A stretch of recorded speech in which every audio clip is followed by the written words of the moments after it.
very successful future. Today is only his third day officially on the job, and we are absolutely pleased to have him. So please welcome Phoenix Police Chief Matt Giordano. Good afternoon. It's nice seeing a lot of friendly faces out there. I just want to read a couple comments first, and then I'll be happy to answer any questions you might have. But just want to give you some updates on me and just some of my philosophies. But just want to welcome you all for being here. Serving as Phoenix Police Chief and listening to Donna just say that was just still a little bit surreal for me. I just never thought I'd be here, and I'm so happy to be here. But I want to thank city leadership, city management, the mayor, city council for their support in me to give me this opportunity. It's very humbling. I have very, very simple priorities. They're building trust in our community, making sure officers have the support that they need, and delivering a high level of service and protection to the residents of the city of Phoenix. I believe in holding ourselves accountable, operating with integrity, practicing compassionate policing in every interaction we have. I find it very important to me. Again, it's been a whirlwind. It's my third day. These first few days have been really energizing, getting up early, staying late, but again, it's really exciting to be back. I've attended departmental meetings, I've had conversations with members of the community, and the other night I even attended one of my first police chief advisory boards. Again, something that was near and dear to my heart when I was here back in 2016, and getting to go back and reconnect with members of the community, very important to me. I've also had a couple other really unique opportunities. Yesterday I got to go to a retirement ceremony and celebrate with a friend of mine after a very long and distinguished career. And this morning, which is the highlight of my career, highlight of my days, is I got to celebrate the promotions of 12 new supervisors, 12 new leaders in the police department. Again, those are the good days. Just a couple other things. I just look forward to reconnecting. I used the example earlier today in another meeting I was in. It feels like, because all you know, I've been gone for about 8.5 years. So I feel like it's almost an analogy for me is, I feel like I went away to college and I just got back and my parents redecorated my room. So it's still my house, it's still my room, but it looks completely different. So that's kind of the feeling I get when I walk through these hallways, seeing a lot of familiar faces. But again, I just talked to someone in the hallway just now, and he's like, "You don't remember me, do you?" And he's got no hair anymore, and he's got a big bushy beard. I knew him very well before, but it was just really nice to reconnect. So again, I'm really happy to be back. It's good to see a bunch of friendly faces here. Donna said, it's only my third day, so please be nice to me. But with that, I'm happy to answer any questions anyone might have. I'll just point. My wife's a teacher, so this is kind of a role reversal for me. Go ahead. Hi. Thank you.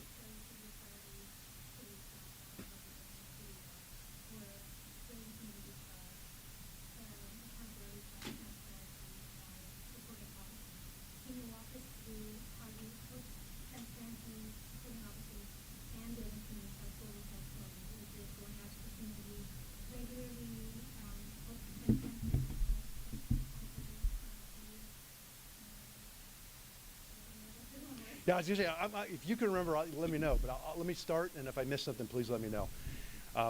Building trust in the community is incredibly important to me. Like I said, before I retired, I was a commander of what's now the Community Engagement Bureau.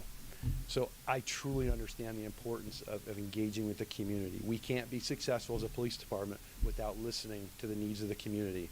And I'll talk about it when I was a sergeant years ago, and we started, data collection became a big thing. We would have all kinds of data, and I'd go to these community meetings, and I was armed to the teeth with these are the problems in your neighborhood, and how arrogant that was of me to go into a community meeting and say that. But I thought I knew everything. And very rarely were the top 12 items that we had identified as the top 12 call volumes or call types, those weren't the community's concerns. They had other concerns. So we need to listen to them. We need to engage them. Data, that is important. I'll get to your transparency question because that's where that fits in. But we have to listen to the community. What does the community want from us? What does the community expect from us? And we need to listen. And again, we probably need to listen a lot more than we talk. I'm a really bad example of that, but we do need to listen. So that's my engaging with the community. Going out to the community, I can bring people here, but again, just little things. It's not easy to park here. It's not easy to get here. You have to come through security. It's easier for me to go out to the community. It's easier for me to go to a community meeting, an advisory board, a school, whatever it is. We need to go out and engage the community where they work, where they live, so we understand what they're going through. So that's my community engagement part. Transparency, it really does come down to just open doors and being fully transparent as we're allowed to. There's ongoing investigations. There's things we're not allowed to release, but for the most part, we should be almost an open book. We put so much on our forward-facing Facebook or web page now that you have access to so much more information than you did, 30 years ago when I started with the Phoenix Police Department.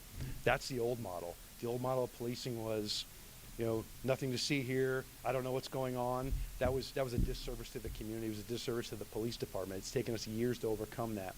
So again, just like we do with our own partners here internally, with our external partners, we need to tell the why. Why are we doing what we're doing? So that's my commitment to you. That's my commitment to the community, is I will always tell you the why, and we'll explain why we're doing what we're doing. And again, when our new records management system comes online, data accessibility goes to another level. So we'll be able to provide even more data. And I think we already do provide a ton of data for the community to take a look at what we're doing, how we are spending their tax dollars. So again, I think that's very important. And remind me on the third part of your question, I'm sorry. Yeah. Mm-hmm.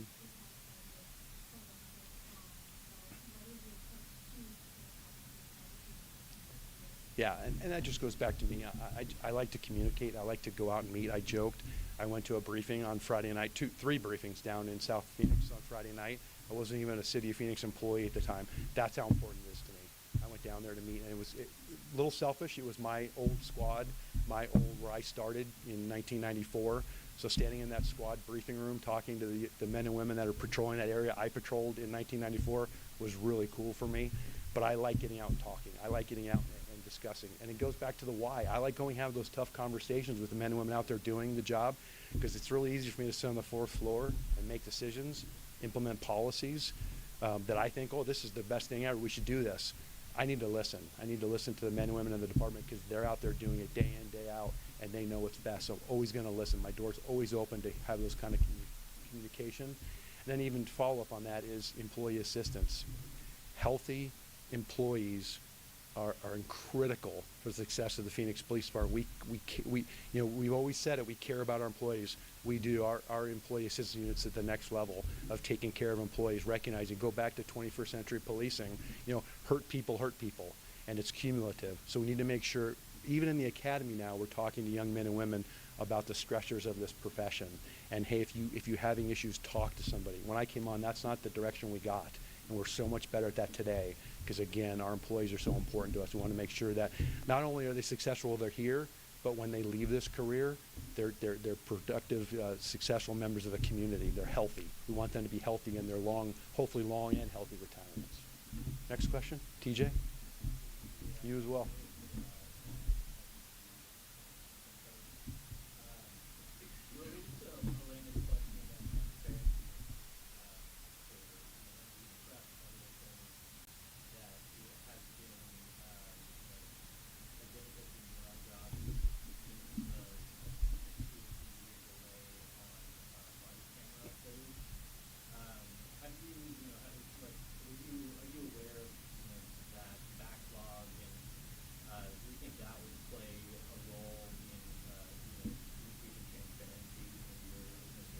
A 100%. And actually, even the 3 days I've been here, I've already had a briefing on trying to leverage technology in being able to shorten our time frame for getting out public records. So we are definitely aware of that. We're working on that. Trust me, we don't sit on public records requests just to be mean to you guys. We want to get that out as quickly as we can. It's just there's so much manpower that goes into that we are trying to leverage technology. So look forward for that in the future, that us coming up with the technology solutions for that.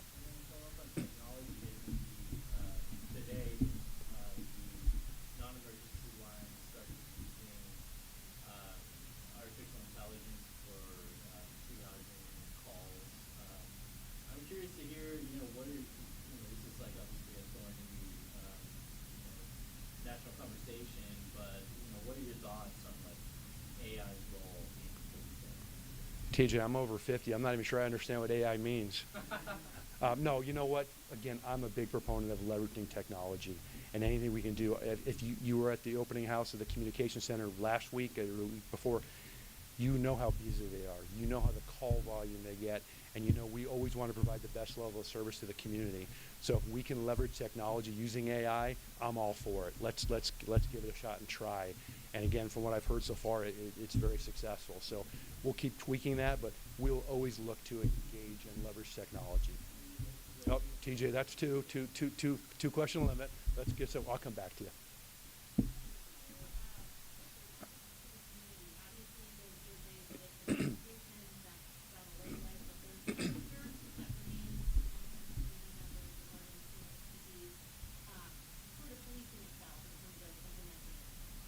And it's a great question, and I've heard that multiple times before I even applied for the position, and now since I've been identified now that I'm here, I've heard it from multiple people, and it's a valid concern. Though the information that report didn't go away, what created that report didn't go away. I'm not sitting here to dispute what's accurate, what's not accurate. I don't want to do that. What I want to say is we should always be looking to evolve. We should always be looking for continuous improvement. And you have I'm telling you, we will continue to do that. The department has come so far in the last several years, and we're going to continue to do that through continuous improvement. And what I talk about is we can have the best policy in the world, we can have the best training in the world, and we can make sure everyone understands it. If we're not checking, we're not making sure, we're not have accountability, we don't have follow-up to make sure that the policy is being implemented correctly, and even more so, is the policy we came up with and the practice we came up with, is it effective? Is it working? So we're going to continue to do that in all aspects of the department, and we will continue to do that. Hi.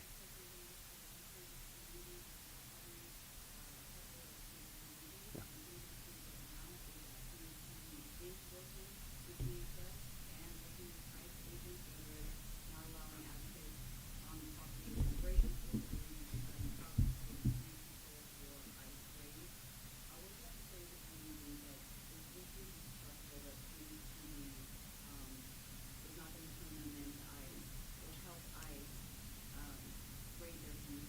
Yeah, I've been very clear on that. The Phoenix Police Department enforces Arizona revised statutes and city codes. That is our primary responsibility. We don't enforce immigration laws. We don't ask about immigration status. So we do not. We are aware from time to time of ICE operations that are going on because we want to make sure that if we get 911 calls, we're aware of what's going on, but we don't go out and actively help them. I'm actually in the process of setting up a meeting with the ICE director here locally, the HSI director, to make sure that is clear that we are not going to assist them in their immigration enforcement, because that's not our role. I was here when we went through SB 1070, 15 years ago, and I saw the distrust that created in the community. So we're not going back down that road again. We will enforce laws. We'll hold people accountable. Those are Title 13 laws, Arizona revised statute laws, as well as city codes. But we are not going to engage and make any kind of enforcement decisions or take any enforcement action related to immigration enforcement. Sure.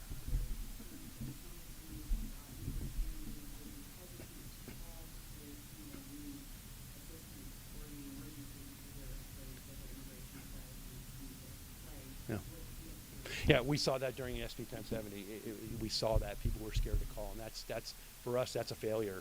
We never want anyone in our community to be fearful to call us when they need help, because again, if the rest of the community, the criminal element of the community, understands that someone might not call the police, they're more willing to target those individuals. We don't want that to happen. We want to make sure. So really, I can use all of your help. Please let your viewers understand or know that we will not ask for your immigration status.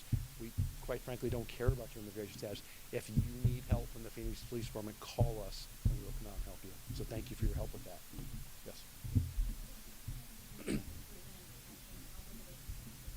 It's a monumental concern to me. Again, I just came from Arizona Post. I'm very familiar with hiring and training across the state. They're doing a really good job. They've got some really innovative ideas. Actually, I think I have a meeting either later today or tomorrow, reference recruiting and retention, and we're going to put a lot of effort into that. We've already seen an increase in the number of people that are applying to us, which is phenomenal. From the state level, we're probably 250 to 300 people through the academy statewide that we were last year. So that tells me we're seeing an increase of young men and women, or any man or woman that wants to become a police officer. We're seeing them apply. So we're really following that closely. But then we're also looking at retention. And we want to make sure that the men and women that we have here, because I think they're the best in the state, best in the country, we want to make sure they stay here. And again, I'm supportive, and I did it. I retired once, but I'm supportive of retirement. But I want to make sure we keep people as long as they want to be here. And that goes back to your question about employee health and wellness. If someone feels valued, if someone feels heard, and they're healthy and they love their job, they're going to stay longer, and then they're going to be more productive members. So we're looking at all holistically to make sure we want to identify the right people, we train them professionally and correctly, and we keep them long term and keep them healthy. Sorry, Ford. I'll come back.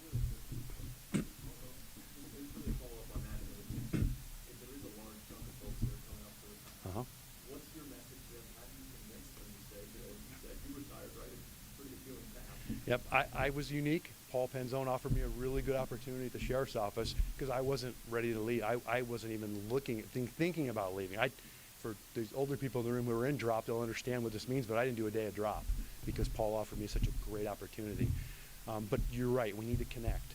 And I'm hoping, again, getting out, sharing my message, my vision for this police department will get people to stay longer. We have that window of people that are still in the tier where they can retire at 20 years, and they're coming up. They're 16 to 20-year veterans, and I've heard from some that they are ready to leave right at 20, and that never happened. And I'm not talking about leaving to go to a bigger and better, because I'll always support people on career development. But what we're seeing, people is going, I'm just moving to Tennessee, or I'm leaving. I'm buying land now. So we need to re-engage those members of our department, because again, when you have someone walk out the door at 20 years, that is so much experience and knowledge walking out the door that it takes the next person 20 years to catch up. So I'm going to really try hard. And for me, that's going out to briefings, going out to different bureaus and precincts to talk to people, re-engage them, let them know that we're listening, we care, and we want them to stay. So that's my message to the men and women in the department. You talked about building on what Chief Sullivan had done. What's the biggest difference between your leadership and Chief Sullivan's? You know, Mike's a good man. I know him really well, but we spend a lot of time in meetings together. We just have different personalities. I was telling someone the other day on Monday when I got here, and the analogy I gave you earlier, it's odd. It's odd coming back here, and I know a lot of people, and I know where all the precincts are. I know where everything is. I cannot imagine coming to this department, as big as the department is, as big as the city is, and not knowing anything about it. And that's what Mike did. Mike came from another state. So not only do you have to learn the geography, you have to learn the community, you have to learn the officers. That's a lot of work. That's a heavy lift on top of all the other responsibilities you have. I have all that already. I know, like I said, I run to people every day that I've spent 20 years with working. So I have a leg up. I've really, it's not an unfair advantage, but it's an advantage over Mike had. And again, I enjoy the getting out and talking. I get out. Sometimes it's detrimental to my schedule because I allot 30 minutes and it takes an hour. But I'm willing to put in that time, and I want to put in that time to go do that. My kids are grown. So my wife and I, 30 years of marriage, we still enjoy our company, but she's okay if I'm gone for a few hours on like a Saturday morning, a little quiet time for her. So those are the times I'll look to go out to precincts and bureaus to meet with the men and women that are out there doing the job. Because I can tell you from my experience, I spent a lot of time working third shift, and how many times I saw a chief come to a briefing or an assistant chief come to a briefing, which I know they all just did, twice, in 23 years. And that means a lot. And sometimes I tell people, even if I come out to deliver a message that the officers might not want to hear, it's not what they wanted me to do, or they think I'm going in the wrong direction, the fact that I'm willing to come out, explain what we're doing, why we're doing, and listen to them, that's half the battle. And I will always promise them that I will do that. So that's my difference, I think, in my leadership style versus Mike's. And again, I'm not saying Mike's leadership style was bad. We're just different people. I think, sorry.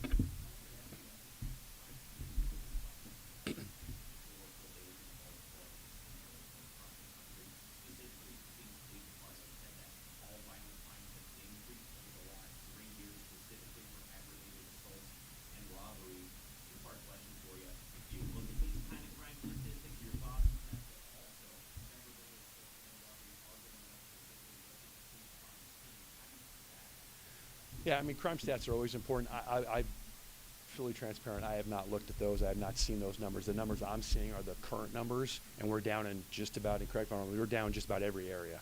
So I'll have to go back and look at what 2024 was and what went on there, because that's news to me. Because again, I just looked at them this morning for calendar year 2025, and we're down I think in every area. But crime suppression is always important. It's a balance. It's a balance of resources. So we're always looking for innovative ways. I talked about leveraging technology. So we're always looking to do things like that, because it's very important. Again, when someone calls 911, they expect an officer to respond and take care of problems. But you also look at, quality of life, and there's things we need to do. And, crime stats sometimes are driven by different factors, whether it's drug abuse, chemical dependency, whatever it might be. We need to work with the rest of our city partners, and we do a really good job of that, is leveraging resources. So we'll continue to do that. Unfortunately, there are some crimes where we need to take enforcement action and put people in jail and have them be held accountable, and that's what the community expects from us. So we'll continue to do that. We'll continue to look for alternative ways to address crime. But again, let's go back to staffing. Staffing's still an issue too. We don't have infinite resources. I wish we had 3,000 officers, and I remember a time when we did. I was a patrol lieutenant in Central City when we had 3,000 police officers, and you couldn't turn a street corner, down here downtown without seeing another patrol car. That's not always the case now. So we're doing a really good job of leveraging the manpower we have. But again, with the efforts I talked about with recruiting and hiring and retention, we're hoping to build those numbers up, which in my opinion always has a direct reflect on our crime statistics.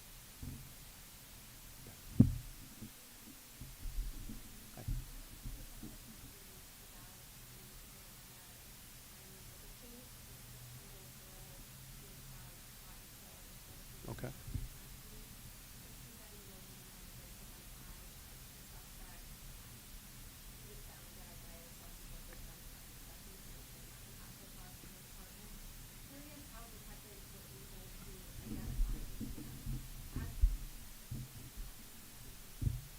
Just about as much as I do at this point. I've been briefed on that case. Our detectives are still working on it. As more information becomes available, we'll make sure we share with the media. I know, honestly, just about everything you know. It's very preliminary.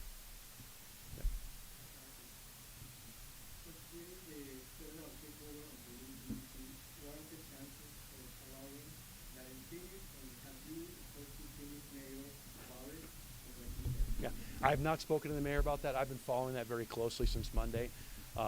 Causes me some concerns. I do believe that the District of Columbia is different than the city of Phoenix. I can tell you now that my peers from the surrounding cities, I just don't see that happening in Arizona. I really don't. And I think it would be a different response if it was to be proposed in Arizona. But again, we're following it very closely. We'll always follow things like that closely. But again, it's very hard to talk about hypotheticals of what might occur in Phoenix, but we are definitely watching that closely. Then I'll come back to you. Yeah, go.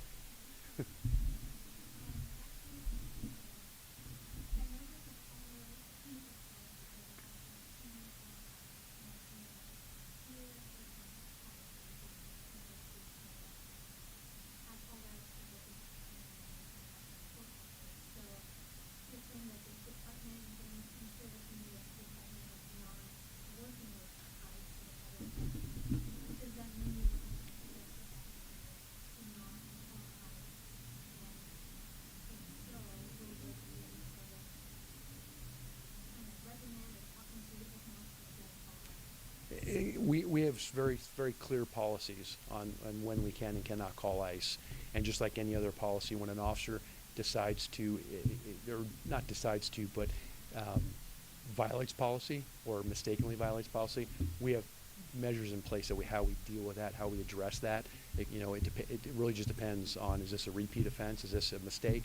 And we want to train to make sure officers understand the policy and hold them accountable for that policy. But no, at this point we have no intention of changing any of our policies related to that.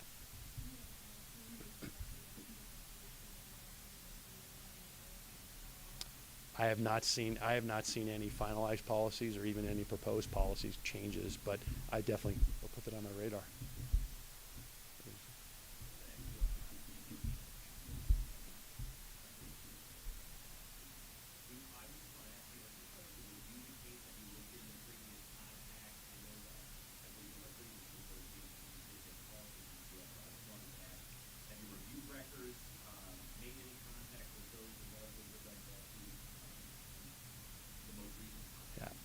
Yeah, again, it's kind of like the other case. I have a overall knowledge of the case. We always look at that. We always look at ways we could have done things differently if there, and look for any kind of mistakes we might have made. I'm not saying we did, but we always look at that. We're very reflective because, again, it goes all back to our continuous improvement. We're always looking to be better. How can we better serve the community? So I don't have any specific answers for you on that, but trust that we do look back and look at how we did things in the past.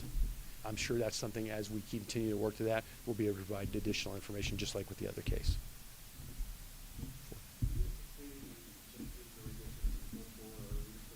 The fourth floor, look at you and your terminology. I like it.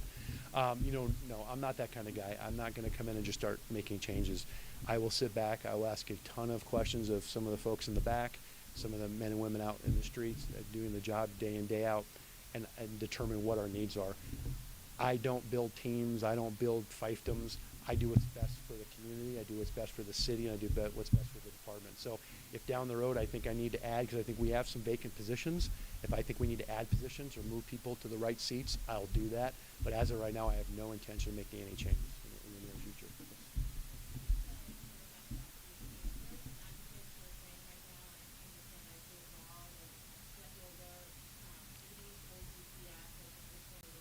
Mm-hmm.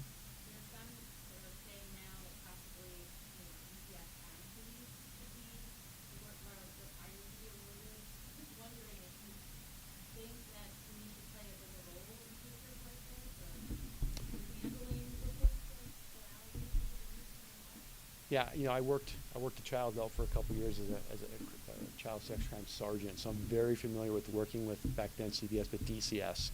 We have a very collaborative relationship. We really do. It's a multidisciplinary approach to those cases because, again, it does take a lot of resources. So to be able to leverage those resources. So again, I don't believe there needs to be any changes to the protocol per se. But again, it's something we always look at. So if something did fall through the cracks, and I'm not saying they did, but we'll always look, again, if we need to have more involvement or less involvement or closer communication. But I can tell you right now, our detectives in child crimes are talking to DCS daily, if not hourly, on cases because we work them together so routinely. TJ?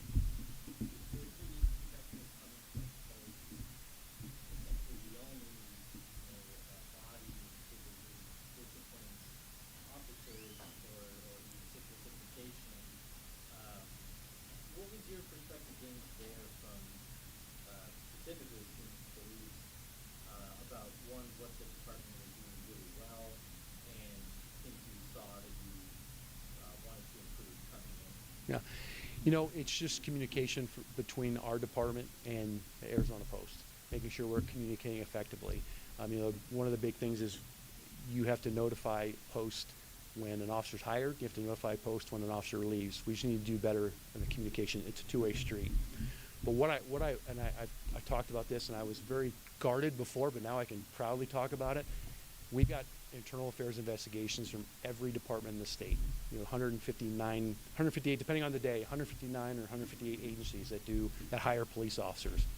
I can tell you, hands down, Phoenix Police Department internal affairs investigations are the best in the state. They're the most thorough. They're the best written, and they're the clearest investigations out there in the state. So I'm very proud of what Phoenix Police Department does in that, and we'll just continue that method. And again, it's not a discipline thing. It's making sure it's accountable. A lot of those investigations, the officers are exonerated, but we need to look into it. We need to make sure for the community, at the community's request, we're looking into allegations. And again, I think our PSB does a phenomenal job of doing thorough investigations. Again, it protects the community, and it also protects the men and women in the Phoenix Police Department. So that's probably what I'm most proud of from here. Certainly.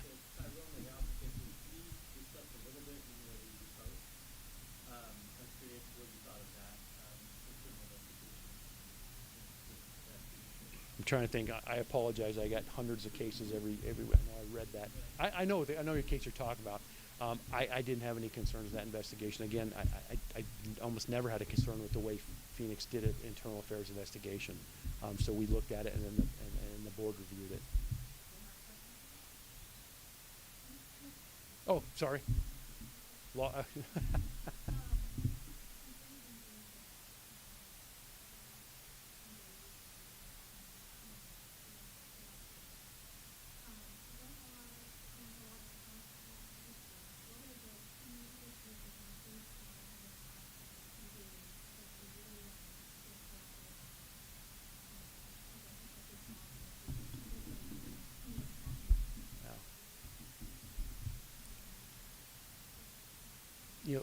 That's the biggest for me. That's the biggest one. So I'd love to discount that and go to something else, but that really is very, very high on our priority list. But there's so many needs. There's so many people have briefed me over the last couple of days, and that's what I keep telling people: just give me some time. Give me some time to read. Give me some time to explore. Give me some time to talk. Because again, just going even my community, my analogy I gave you earlier about, I thought the problems were this. The community told me the problems were this. The same thing. We can collectively on the fourth floor talk about these are the important things in the City of Phoenix Police Department, and those might not be what the men and women see as the biggest concerns. So right now it's almost like a listening tour. I want to go out and listen. I read everything that comes across my desk, and things, trust me, are coming across my desk, and I'm just trying to get a good handle on where we need to focus our efforts, because again, all of our efforts, are not infinite, and we have to make sure we're putting our effort in the right places to get the biggest returns. So I wish I had a better answer for you. I wish I could give you 10 things we're working on right now. But again, I can't discount manpower. I just can't. That's our biggest one is, again, figuring out how we get ahead of that. And then I think some other stuff will start falling into place.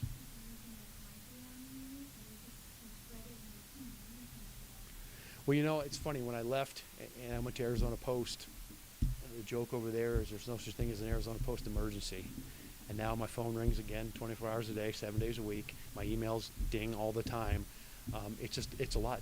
The city of Phoenix is a big city with a lot going on, and you have 2,600 men and women out there doing phenomenal work every day. And again, you almost feel, you don't almost feel, you do. You feel responsible for them. So knowing when I'm going to bed on a Saturday night that there's a couple hundred men and women out there, not with their families, out working, that concerns me. I'm worried for their safety. I'm worried, that something could happen to them. So again, that's for me one of the biggest concerns I have, just getting back into that frame of mind. But again, I'm honored to be here, proud to be here. I cannot wait for about 2 weeks when I get to raise my hand and put the uniform back on again, because I never thought I'd tell anyone again I'm a Phoenix police officer. And in 2 weeks I got to do that again. So I'm really excited to be here. So I appreciate you all for coming. I hope I answered most of your questions, even your 2 or 3 part ones. I've tried to stay on task with, but thank you so much. And we will have additional information on your case and the case you talked about as well. Okay, thank you.